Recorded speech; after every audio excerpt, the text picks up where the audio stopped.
Fala, abaixonáticos, abaixonáticas e demais cinespectadores. Meu nome é Pedro Santana e eu tenho uma suspeita. A minha suspeita é que a indústria do entretenimento finalmente entendeu o que não estava dando certo as adaptações de jogos de videogame para outros meios, sejam séries ou filmes, e com isso agora a gente vai começar a ter boas adaptações de games para o cinema e para a TV.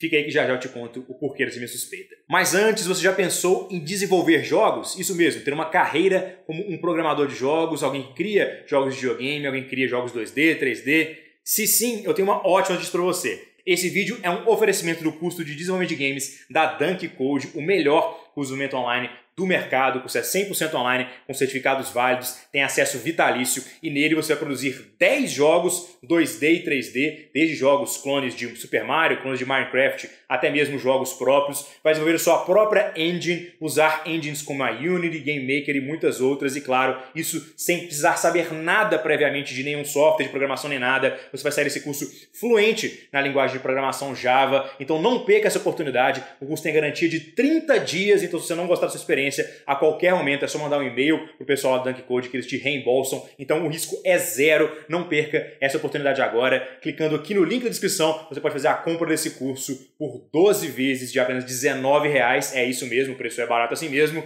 E claro, fazendo a compra por esse link aqui, você também ajuda o queridíssimo canal abaixo da crítica. Pois bem, depois do jabás, e inclusive é um belo jabá, né? Confira aqui, não deixa de conferir não. Mas eu tenho uma suspeita que a gente vai começar a ter melhores filmes de videogame, melhores séries de videogame, porque eu finalmente enxergo uma luz no fim do túnel.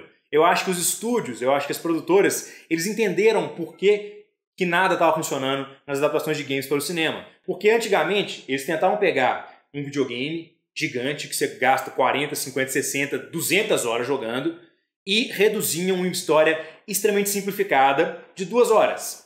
E esse era exatamente o mesmo problema que filmes de quadrinhos tinham na década de 70 e década de 80. Eles pegavam ali a estrutura básica dentro de um universo, a história mais básica possível dentro do que eles achavam que o público ia entender, e traziam filmes que eram extremamente rasos, filmes que eram muito cartunescos, filmes que eram uma verdadeira galhofa. E a partir do momento que os estúdios entenderam que eles poderiam contar histórias específicas, utilizando-se do universo e os personagens de determinado universo, que a gente começou a ter bons filmes de super-heróis.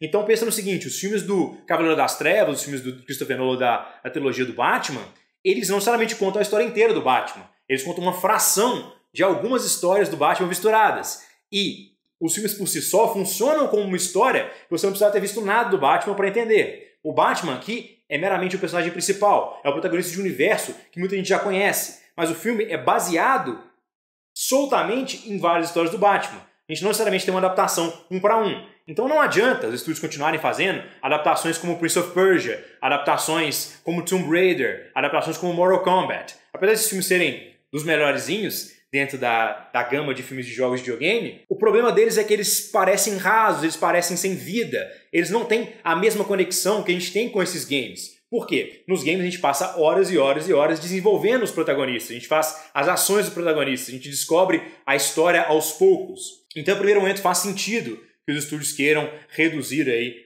o filme às suas partes principais. Mas o que eu acho que eles tinham que fazer mesmo é observar o universo estabelecido ali, observar os personagens e desenvolver histórias a partir disso. Você vai basear a sua história de um filme em um jogo. Você não precisa traduzir o jogo inteiramente para o cinema ou para a TV. Você não precisa de uma história de 17 horas para ter um filme que seja convincente, que seja engajante, que realmente se conecte com o público. Isso fica muito evidente a partir do momento que a gente tem filmes que fazem mais ou menos isso, apesar de não serem diretamente baseados em games, como é o caso de Jogador Número 1, como é o caso de Edge of Tomorrow, que é um filme que se parece muito com filmes de videogames, e como parece ser o caso de propriedades que vão sair ainda esse ano, como Detetive Pikachu e Witcher. Nessas duas propriedades que eu citei agora, parece que a gente tem um entendimento melhor no sentido de que, se a gente vai explorar uma história maior, a gente precisa de uma série, que é o caso do Witcher, e se a gente for usar os personagens de um universo, a gente consegue fazer filmes com histórias próprias, como é o caso do Detetive Pikachu. Porque a questão é justamente essa, a gente já teve esse tipo de situação no passado, a gente já teve o movimento dos filmes de quadrinhos que eram explorados na década de 90 e quadrinhos obscuros, assim, propriedades que a gente nem ouve falar mais, e não deram certo essas adaptações. Por quê? Foram meio que cascas vazias, representando um material que não tinha nada a ver, basicamente, com o material de origem. Então você pode ser fiel ao material de origem se apegando nos aspectos principais, se apegando aos personagens, se apegando ao universo, se apegando à ambientação. Você não precisa contar a história exatamente de The Witcher para ter uma série boa. Você precisa interpretar bem exatamente quem é o Geralt.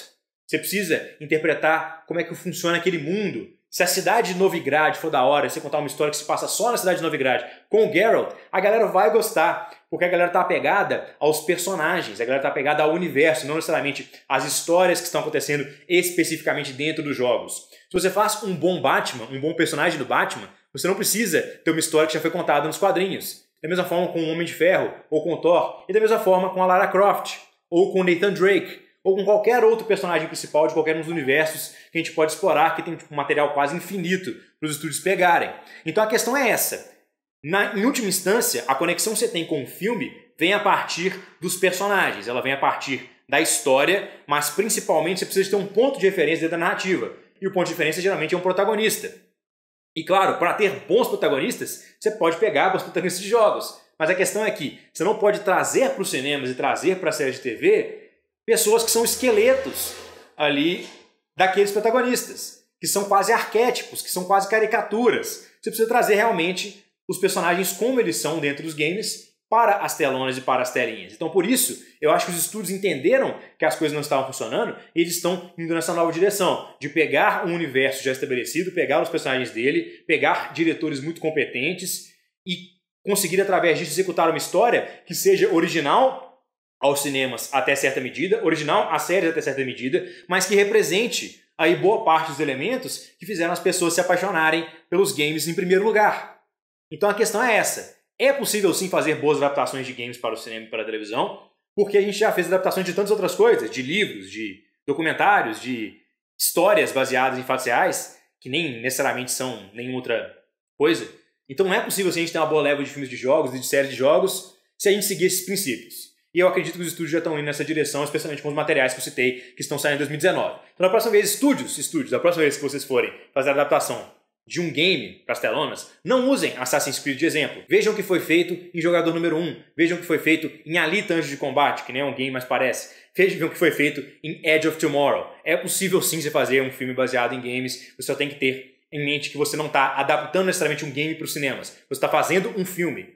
Pensa em como fazer um filme. Pense em como fazer uma série. E a única diferença é que você vai usar personagens e universos pré-existentes. Essa é a única diferença. Não tem por que a gente conseguir adaptar livros, a gente conseguir adaptar novelas, a gente conseguir adaptar qualquer outra coisa para filmes e séries e não conseguir adaptar games. Então por isso que eu acho que tem sim uma esperança no fim do túnel. Então é isso aí, cinespectadores, gostaram do vídeo, cliquem na marca para se inscrever no canal, se tornem abaixonados ou abaixonadas, quiserem fazer parte da crítica. E claro, deixem aqui nos comentários o que vocês acham do futuro dos filmes de games, se vocês têm esperança, se vocês não têm esperança, deve ser muito válido nesse YouTube.